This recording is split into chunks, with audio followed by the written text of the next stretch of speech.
Hey, my name is Raymond, and I'm to share with you about my background and what I do, my life experience. I'm from Labuan, a small island.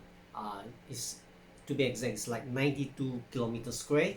One end to one end, you can reach in 15 minutes if you are driving fast. So it's a very small, tiny island next to North Borneo, which is known as also known as Sabah, and Sabah is a part of Malaysia on the bigger macro level. And this is my first introduction, official introduction into the YouTube world. I want to share what my aspiration is, what is my background, where I come from, my experiences. I was born a family of four of us. I got three other siblings, two brother and one sister, and I'm the eldest. And both of my parents are teachers. So my father and mother has been a lifelong teacher. That means they began their career in teaching and they retired as a teacher. Both of them went to the same college. That's how they met and fell in love. And from then, they met up many years later and continued to see each other and then decided to get married and settle down in this tiny island of Labuan. So if you have never heard of Labuan, Labuan is a very small island, and it's one side is facing South China Sea. Is if you go further,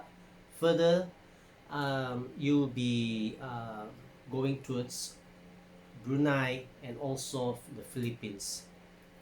Now, so being brought up as a son of both teachers, and my mom is a pretty strict with because she's a principal, and she set very high expectation for us the children. So rule by the road, and in those days, getting the rotan, or we call it a whip, uh, is a common form of disciplining the children.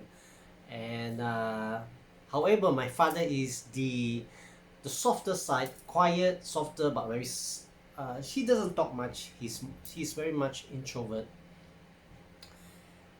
My father passed away 10 years ago, and I do not know much about my father because he kept a lot of things to himself. So he grew up.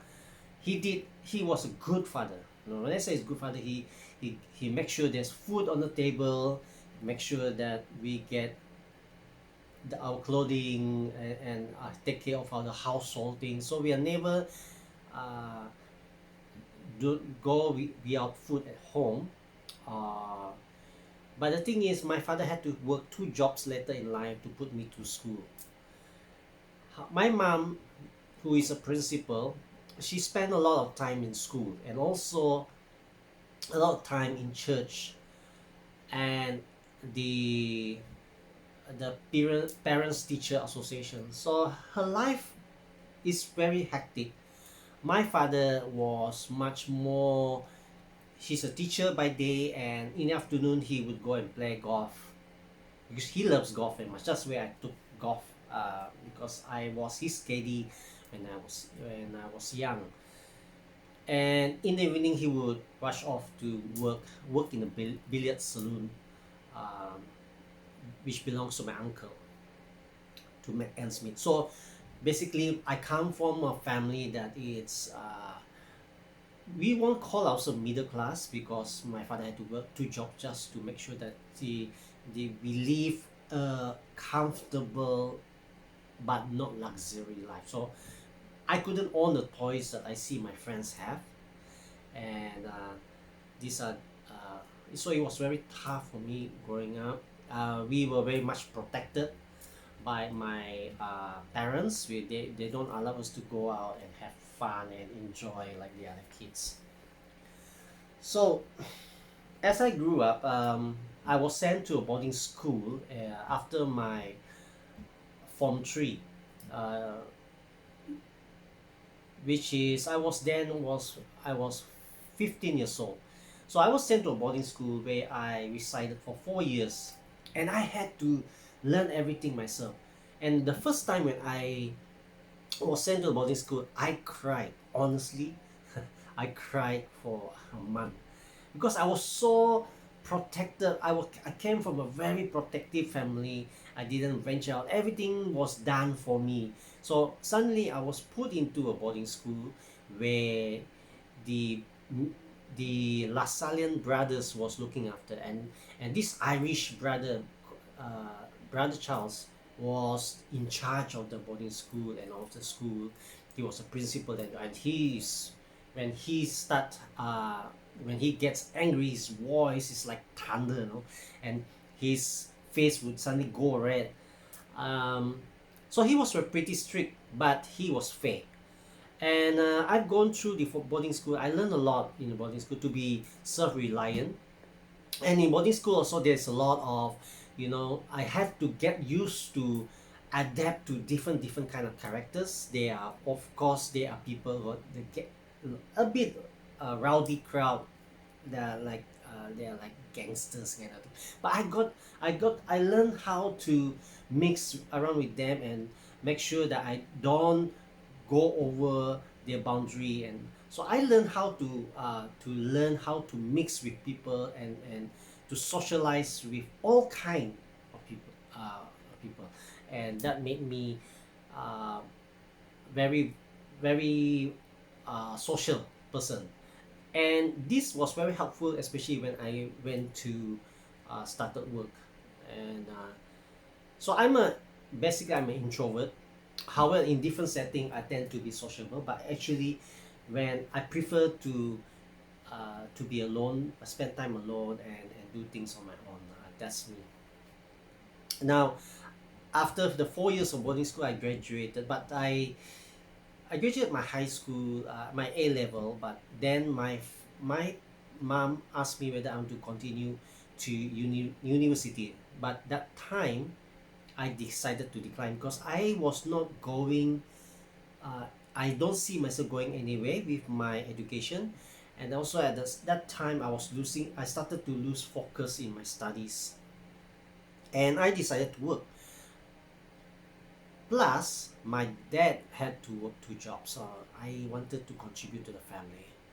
And from then, I started to decide to go for my to come out and start applying for jobs. So my first job I got was in oil and gas industry, which is the Sabah gas industry, which actually produces methanol. And I was working on the onshore platform where uh, to we were it's a 24 hours operation, and I stick to that company for 9 years. I work different shift. I got three shift basically. Morning shift from 8 to 4, then the swing shift, we call swing shift, from 4 to 12, and midnight to 8 in the morning. And we would rotate every 4 days. And I worked like this for 9 years. But at that time, I also was doing my self study. So I enrolled with courses, and I studied hard. Because I knew that I don't want to stay too long there, because I realized that the moment I feel stuck, I get bored. When I get bored, I just stop learning. So I told myself I got to study and get myself certified in something, so that I can transition to another career, which I did. So I end up got myself uh, certified in very in diploma in marketing. And then I joined a company, in an insurance company, general insurance company that manages agents in my hometown.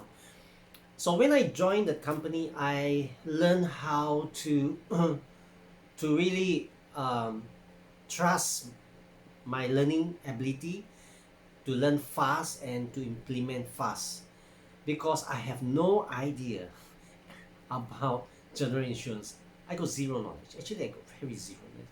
But what I did was I enrolled myself in general insurance class and I study like crazy and I passed the exam. So I can leverage what I learned and use it and apply it in my job. That's one thing um, I learned. And at that time, the business was, when I took over the account, there were many bad debts. And I had to go out and collect the bad debts. And I managed to collect one third of the bad debts and I write it off. And I continued to build the business from there.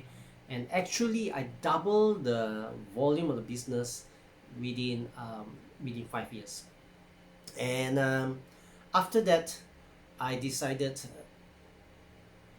to move on again because I was feeling myself getting into a rut. So I decided to apply for automotive industry. Then this because I know a lot of people, and this job was recommended to me to work in a national car retail dealership. So I applied it and I got it because of my track record in my insurance industry, and I went in. Now, zero knowledge again. I don't know anything about car. I just know how to start the car and drive.